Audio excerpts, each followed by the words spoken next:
From a smooth-talking prison charmer juggling two women via commissary-funded phone calls. Let me ask you a question. Are you sure you want to be with me? Want to be with you? To a deadbeat dad declaring himself single on TikTok while his girlfriend is pregnant. This is how Julius Parker became the most delusional man on Love After Lockup. Here's a punchier, more entertaining version. Julius Parker's appearance on Love After Lockup Season 6 wasn't just messy, it was a masterclass in delusion. Here's a 25-year-old ex-convict who genuinely believed he was God's gift to women while juggling two girlfriends, refusing to get a job, and abandoning his kid without losing a single night of sleep over it. Fresh out of prison in early 2025, after 6 years for drug trafficking, Julius had the audacity to call himself the Catch. The man had no job, no car, no apartment, no loyalty, and absolutely zero self-awareness. But in his mind, he was doing these women a favor just by existing. The question fans keep asking isn't just, what do these women see in him? Now that I'm pregnant, we need to get our together. Yeah, for sure. Like, I think you really need to go ahead and try to get that job and get your license. You don't need no job. What you talking about? You pick some hours up. What? I said, what?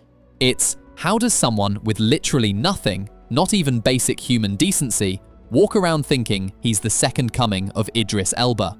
Julius's journey to Delusion Central started long before the cameras showed up.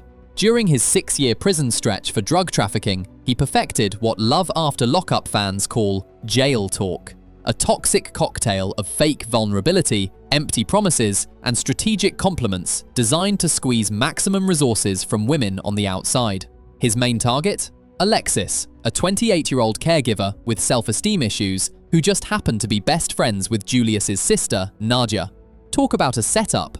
Nadia, a struggling single mum who couldn't afford to support her incarcerated brother, orchestrated their introduction around 2022 with the classic guilt trip approach. He just needs somebody to talk to. Translation, I need someone else to fund his commissary account because I'm tapped out. We're not in a relationship? No, we're not in a relationship. I don't know. I'm just really confused. What started as casual check-ins evolved into daily phone marathons, where Julius deployed his full arsenal of manipulation tactics. He positioned himself as Alexis's confidant, boosting her self-worth after a painful breakup. He'd hype her appearance, validate her dreams of domestic bliss, and share deep stories about his street-hardened youth that made her feel uniquely understood. By the time cameras caught up with them in early 2025, Alexis had sunk nearly $1,200 into commissary staples, phone credits, and visitation expenses. She made the grueling trips to see him regularly, enduring sterile prison visiting rooms for hours-long sessions, where Julius's charm offensive peaked with compliments, tears, and whispered promises of building an empire together. But here's where Julius's delusion really hits its stride. While Alexis was bankrolling his entire prison lifestyle and planning their future together, he was running the exact same game on someone else. Ashley, a 31-year-old divorced mother of two, entered Julius's orbit through what she described as a wrong number call from the facility in late 2023. Intrigued by his smooth voice and prison bad boy mystique, she decided to engage. Julius immediately mirrored her vulnerabilities, lamenting his wasted youth and fantasizing about becoming the steady father figure her kids needed. Julius is just sitting here telling me that our whole relationship was a lie.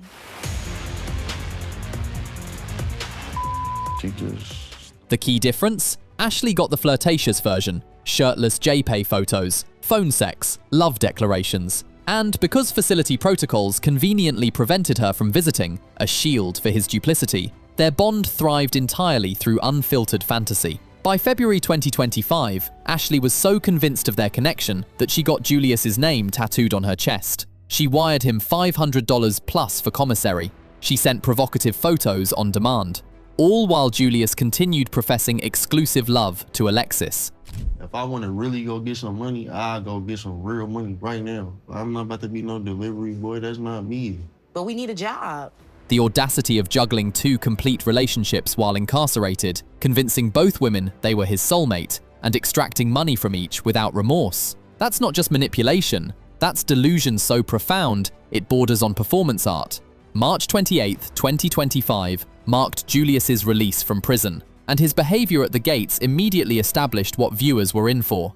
Alexis, ever the devoted partner, had spent days decorating her apartment with balloons and preparing a welcome home celebration. She showed up at the facility, ready to finally embrace the man she'd supported for years. Julius's response? He walked past her to ride off with male friends instead. The rejection was deliberate and cruel.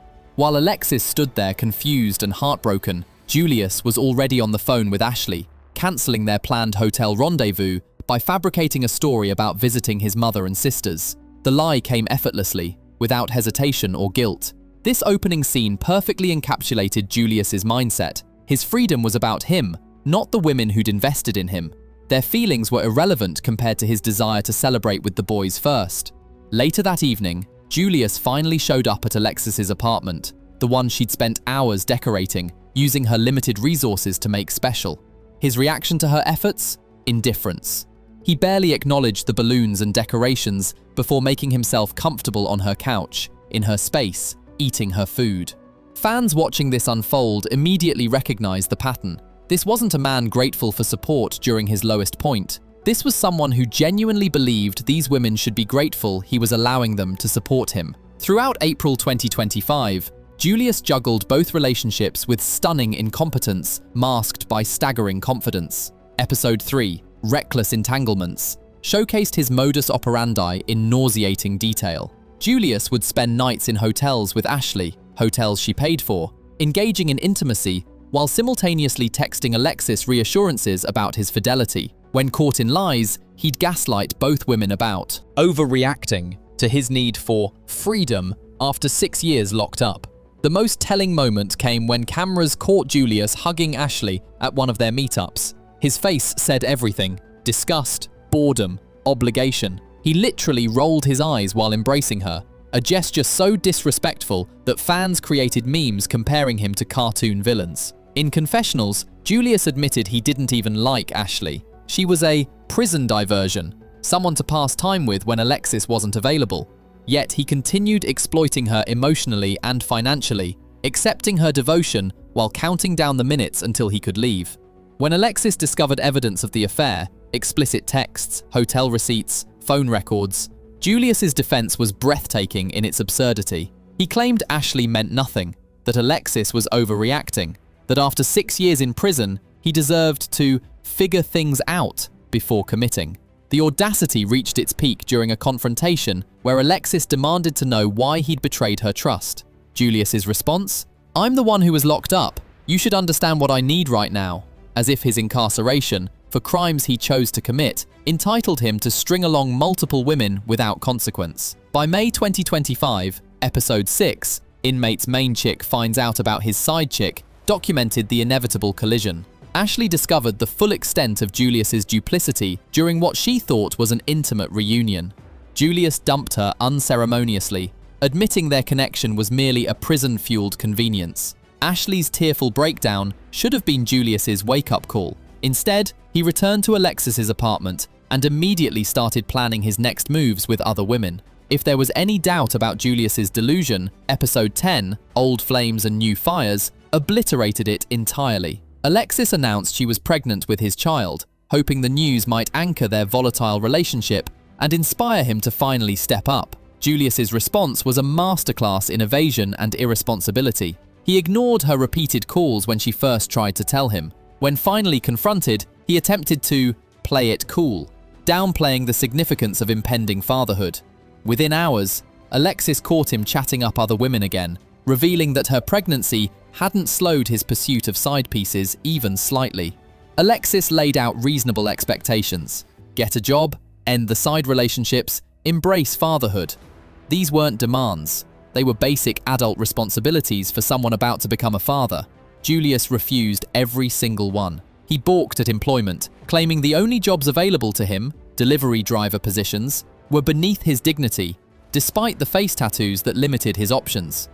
He continued lounging in Alexis's apartment, consuming her food, driving her car, and using her utilities while contributing absolutely nothing. When pressed about his refusal to work, Julius flipped the script entirely. He demanded Alexis get some more hours at her job to support them both. Then he had the audacity to label her toxic for expecting him to contribute financially to their household and impending child. The mental gymnastics required to position yourself as the victim while freeloading off a pregnant woman you've repeatedly cheated on is Olympic-level delusion. Fans watching this unfold were apoplectic. Online forums exploded with variations of the same sentiment. I knew this dude was a lost cause when he had his homies pull over in the jail parking lot 5 minutes after he was released to get out and have a weird moment with the mofos that were still in there. WTF was that about? Now she's out here like Boo Boo the Fool with a baby that he's never going to take care of, if he even acknowledges it at all. The situation deteriorated until Alexis finally snapped. In one of the season's most satisfying moments, she chased Julius out of her apartment, ending their toxic relationship for good. He drove off in her car, because of course he did, leaving her to face single motherhood alone. Their daughter, Juliana Renee Parker, was born in April 2025. By May 29th, Julius declared himself single on Instagram Live, ready to pursue new prospects mere weeks after becoming a father. One of the most baffling aspects of Julius's story is understanding what drew two grown women into his orbit. Fans have dissected this question endlessly, and the consensus is simultaneously simple and depressing. The bar for men is catastrophically low. Julius's physical attributes, light skin, height, tattoos, and what some consider attractive features, apparently outweighed his laundry list of red flags for women struggling with self-esteem issues. As one fan eloquently put it, "There is no scenario where he would be tied down. He is an F-boy in every sense of the word, and he will have a couple of children out there within the next few years." The mockery of his appearance has become a cottage industry in fan communities. He's been compared to a Furby, Plankton from SpongeBob, Timu Island Boy, and various other unflattering descriptions. His speech, slurred, mumbled, often unintelligible without subtitles, sparked speculation about drug use, with fans pointing to his clenched jaw and unfocused eyes as evidence of something beyond marijuana. But perhaps the most damning physical characteristic is one that's become a running joke. Julius can't swim. Fans have turned this into a metaphor for his entire existence. When the dude said, "I was the one in jail, I'm the catch. I almost lost it." He's definitely just as delusional as Ashley. Yet despite all this, the felonies, the unemployment, the cheating, the verbal limitations, the literal inability to swim, Julius genuinely believes he's the prize. His delusion isn't performed for cameras. He truly sees himself as doing these women a favor by allowing them into his life. The online response to Julius has been swift, brutal, and largely unanimous. He represents everything wrong with unchecked male entitlement. Reddit's r/Love After Lockup subreddit became ground zero for anti-Julius sentiment throughout Season 6. A post titled, "This motherfucker," captured the raw frustration. "Every time he speaks, I want to beat his ass." Top comments included gems like, "Never forget, he's in jail so he's the catch," and "Yeah, you're the catch because you got caught?" Another viral thread from November 12th asked the question everyone was thinking: WTF is wrong with these women? The tone of these discussions blends humor with genuine anger. Fans create memes comparing Julius to trash cans and cartoon villains. They dissect his every word for evidence of his arrested development. He was 19 when incarcerated, and fans argue he never emotionally matured beyond that age. He confirmed in May 2025 that he's no longer with Alexis, citing irreconcilable differences, a laughably diplomatic term for "I cheated repeatedly, refused to get a job, and abandoned my newborn daughter." He declared himself single on TikTok and Instagram Live, immediately pivoting to flirting with new prospects online. There's no evidence he's established any relationship with his daughter, Juliana. No evidence of employment, despite the child support obligations he surely faces. No evidence of rehabilitation, growth, or accountability. Instead, Julius appears to be running the same playbook that worked in prison: charm women online, extract what he can, move on when they wise up. Fan speculation about his future is uniformly bleak.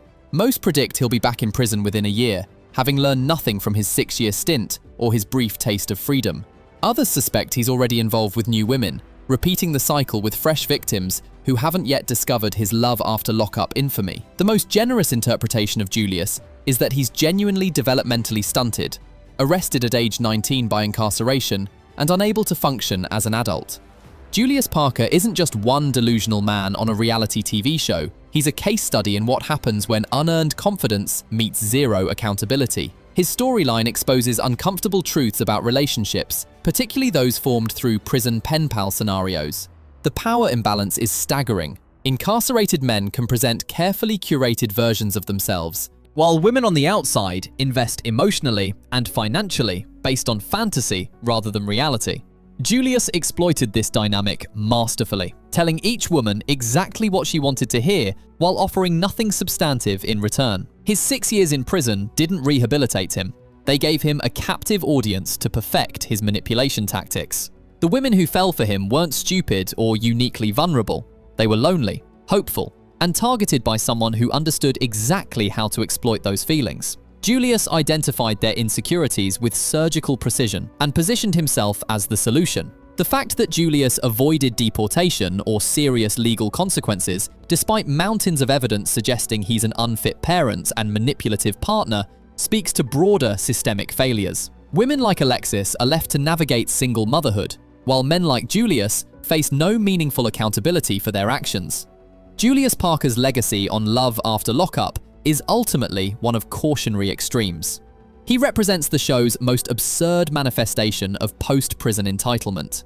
He's the man who had nothing, but convinced himself he had everything, who cheated on 2 women simultaneously while positioning himself as the victim, who became a father and immediately abandoned his responsibilities while declaring himself single and ready to prowl for new targets, who refused employment while demanding his pregnant girlfriend work more hours to support him. And through it all, he maintained absolute conviction in his own desirability and righteousness. Fans crowned him the most delusional man, not as hyperbole, but as accurate diagnosis. His inability to recognize his own shortcomings, his weaponization of victimhood, and his exploitation of vulnerable women represent reality TV villainy at its most infuriating. The question that haunts his storyline isn't whether he'll change. He won't. But whether the women in his future will recognize the red flags before investing years and resources into another doomed relationship with a man who views them as stepping stones rather than partners. As of November 2025, with no job, no relationship with his daughter, and no apparent plans beyond pursuing new women online, Julius Parker remains exactly what he was when cameras first found him: a delusional narcissist, convinced the world owes him something, despite contributing nothing in return. If that's not the perfect encapsulation of toxic masculinity dressed up as charm, nothing is. Subscribe for more updates.